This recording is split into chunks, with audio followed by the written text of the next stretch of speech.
Hey there, all you pro-gun bullies and magnum packing patriots. You're watching Tap Rack Bang, episode 12. I'm your host, Ryan Frasor. With me, as always, is the tactical tackle, Tyler Witzke. How you doing today, buddy? I'm doing pretty good. How are you? I'm doing terrific. We invite all of you pro-gun bullies, if you want to give a noogie to David Chipman, go ahead and hit that like button. To give a pantsing to Chuck Schumer, hit the subscribe button. And to give a good old-fashioned swirly to Sleepy Joe Biden, hit that Liberty Bell and sound the alarm of freedom every time we drop a Tap Rack Bang podcast, so you're the first to know about it. Thank you very much. Yep. And don't want to forget that we are still giving away these stickers. Absolutely. So click the link down in the description. They free. Stick them on your gun case, stick them on your gun safe, your car, anything you want. Anywhere. Absolutely. Last week, we, for T-shirt time, asked the pro-gun bullies out there what was James Bond's first gun before he was issued his iconic Walther PPK. We had a winner below who's getting a free T-shirt for answering correctly. It's a Beretta 418 and 25 ACP. Yeah. Kind of a pathetic little dinky thing, and it's good that he upgraded from that, but I don't know, I think times have changed and he ought to move on from the Walther PPK. Even I've argued that the HK VP9 SK is the next gun that James Bond should have. You should comment below what you think James Bond should be wielding these days. But that's not the question for T-shirt time. The question this week for T-shirt time, what is the shortest lived primary service rifle in the history of the United States military? Comment below. You could win a free National Association for Gun Rights T-shirt if you're the first person in the YouTube comments to answer that correctly. Yep. Alrighty. Well, for our news today, we're going entirely legal for Tap Rack Bang, and we're bringing the Director of Policy and Research for the National Foundation for Gun Rights on the show to talk about the legal battles that NFGR is currently involved in. Stay tuned. All right. We got Hannah Hill here, Director of Research and Policy for the National Foundation for Gun Rights. Hannah, how are you doing today? Doing great. How are you doing, Tyler? Not too bad. So, we touched on it last episode. We talked about San Jose. And Hannah's got a little more research about this case or what's going on in San Jose. So, Hannah, give us a rundown on what's going on. When did you need that rundown by? So a lot of fun stuff happening in San Jose. So the city council voted unanimously to draft an ordinance imposing a gun violence tax on all law-abiding gun owners in the city. So, and also to mandate liability insurance as well. Wow. So you're basically going to have to pay an annual fee, supposedly to cover the cost of gun violence for, the criminals. And you're going to have to carry a paper saying that you did it and that you have your insurance. Have you heard of insurance? It's called insurance. And if you don't, they can take your guns. At least that's what they have in mind.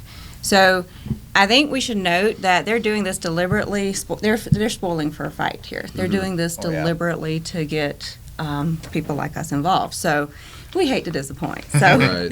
This is a cease and desist letter that we're drafting. Our lawyer is putting the finishing touches on it this morning. So we're going to basically be letting San Jose know, if you do this, be prepared to meet us in court. Right. Oh, yeah. So essentially they're taxing your Second Amendment rights here. Yes. Like you wouldn't dream of doing this to another right. Like No. Like a church attendance tax or a newspaper tax or anything like that, no one else would do this for any other right except for, of course, the Second Amendment. Yeah. So if you have to pay a tax to exercise it, it's not a right at all. And if this California city can get away with it, then cities all over the country are going to be following suit. So If we are going to stop this, we have to stop it in California. Right. So, definitely. And another thing we talked about the last episode with this, with San Jose, was that this is essentially a tax on the lower class, Yep. and it's another hurdle for them Right. to defend themselves. They may be living in sketchy neighborhoods, and they're the ones that need that protection. Well, it's interesting you bring that up. Now, obviously, they're still drafting it, so all we have right now are ideas of what they want their lawyer to explore putting in the final ordinance. But they are going to be putting in an exception if you're low income. Okay. So this is more going to be a middle class tax. Okay. So it's still punishing the law-abiding for the acts of criminals. Right. So it's your fault if you're a law-abiding gun owner that gangsters and thugs out there breaking the law with guns. Right. So it's all your fault. Yep. So nasty stuff coming out of San Jose. Stay tuned to the National Foundation for Gun Rights.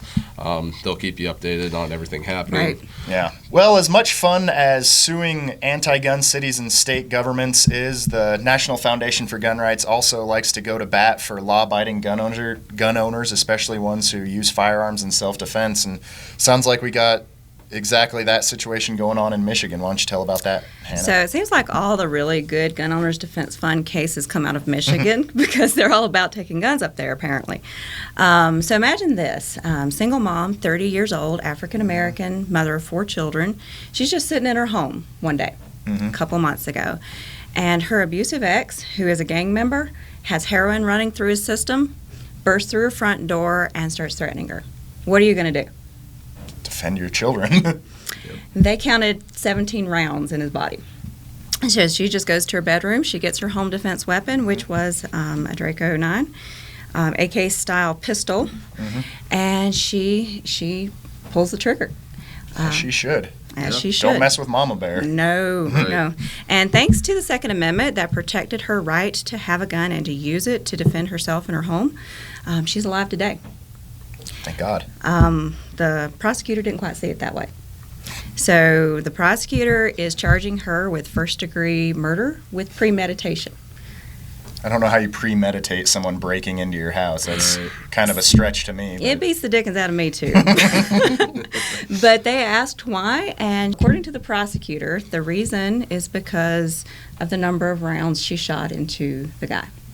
The drugged out gangbanger. The drugged-out gangbanger. Probably was still coming at her round Right. after round. Right. Which, I mean, you talk about any self-defense situation, you want to shoot as many rounds off until the threat is stopped. Yeah, that's what any firearms instructor will say. Shoot until the Right. threat is neutralized. Especially if somebody's drugged out of their mind, they're going to be, coming at you with everything they got. Right. Yeah. So, And I tell you what, if somebody comes through my front door, I'm unloading the mag on them. exactly. Saying, yeah, and she had rounds left in her She magazine. did have She didn't rounds even left. do a full mag dump. Nope, she did not. She seemed like she did everything I mean, right, you could shooting call that until the trigger threat was discipline. stopped. That the trigger, it's sensitive. Yeah. Yeah, no kidding. So yeah, she's being charged. She's being held without bail. She does have competent legal representation, which is always a start. Definitely. And the National Foundation for Gun Rights is backing her legal team. So we made an initial contribution of $10,000, and That's we're really awesome. hoping to do more. So, but that's going to depend on the support of gun-loving patriots stepping up to defend her right to use her weapon in self-defense in her own home. So What can the viewers do to help out? go to gunrightsfoundation.org/donate. And So yeah, those donations are all tax deductible. they are all tax correct? deductible. Yes. You bet. That's exciting. So it'll be for Teresa Bragg, that's her name, Mm-hmm. and for people like her, because we get these cases in all the time, and Yeah. our finances are dependent on the generosity of gun-loving patriots. So Definitely. the more you contribute, the more people like Teresa we can help. Yep. Great stuff. All right. Moving on. We have some breaking news this last week out of the Fourth Circuit. Hannah, can you tell us about that Yeah, too? so this is actually some really fun stuff. So the Fourth Circuit, which is the Carolinas, Virginia, West Virginia, I think Maryland as well. The Fourth Circuit just ruled that 18 to 20-year-olds have a right to buy a gun, a handgun. Awesome. So Makes sense. you would think, It's yeah. weird that it takes a court to say that It is adults weird. can exercise their Right. Second Amendment rights, but Right. So back in the 60s, the federal government decided that juveniles buying handguns without the permission of their parents were kind of a national security threat. So they said you can buy shotguns, you can buy shotgun ammo, you can buy rifles, rifle ammo, but you cannot buy handguns. So actually, this was another girl, underage girl with an abusive ex. And she works on a horse farm, if I recall the details correctly, and she needed a weapon just in case he showed up. yeah. So, but she cannot buy a handgun, because of the federal prohibition. So the court ruled, and I have a quote here from the ruling, despite the weighty interest in reducing crime and violence, we refuse to relegate either the Second Amendment or 18 to 20-year-olds to a second-class status. Couldn't have said it better myself. I know. Right. So obviously, this is the ATF who's a party in this lawsuit. So it'll boy. be, yeah. So it'll be up to them if they want to appeal the ruling, which we expect them to do. Sure. So, but if they appeal it, this is on track to go to the Supreme Court, and we'll be there as well. Yeah. Outstanding. We also have a bill in Congress from Representative Thomas Massey in Kentucky, H.R. 2890, that would repeal the ban on handgun sales to 18 through 20-year-olds. So we're monitoring that as well, but definitely some good news out of the Fourth Circuit.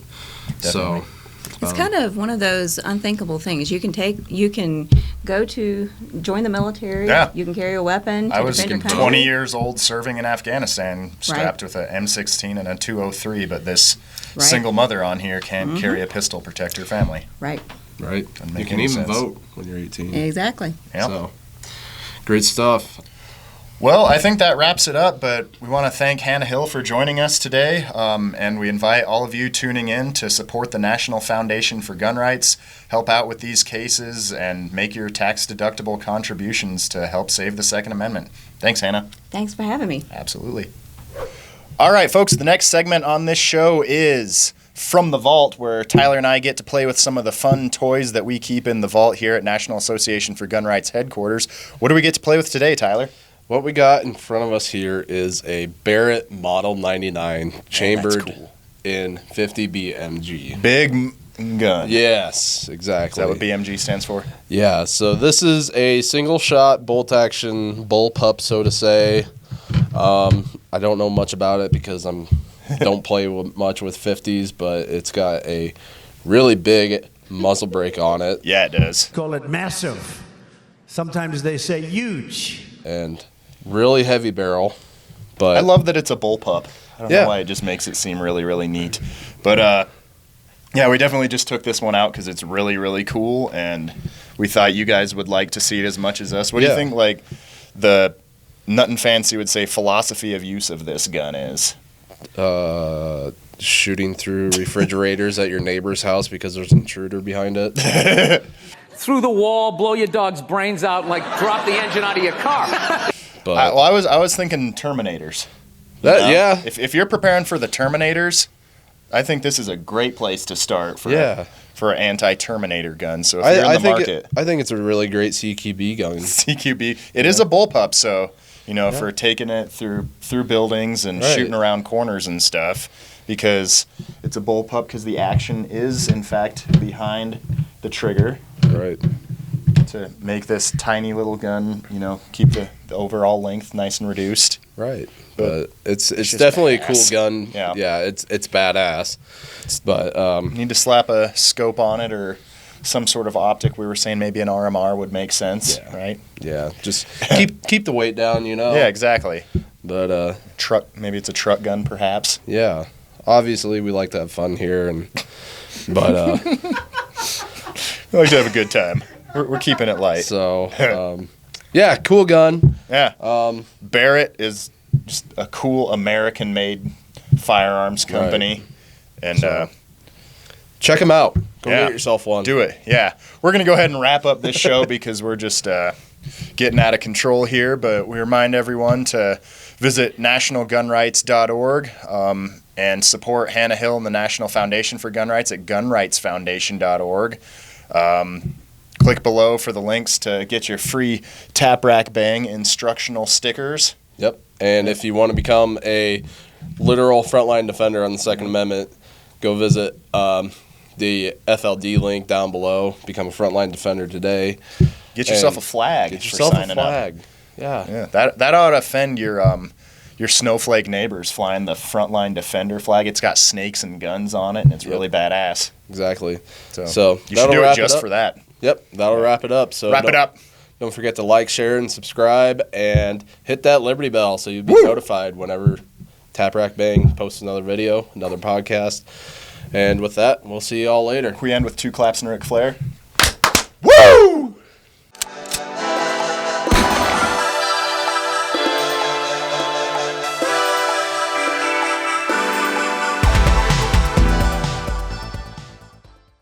just reset. We had a good transition there. Yeah. That was really, I know yeah. that. We had a smoother transition than Bruce Jenner. And I don't know why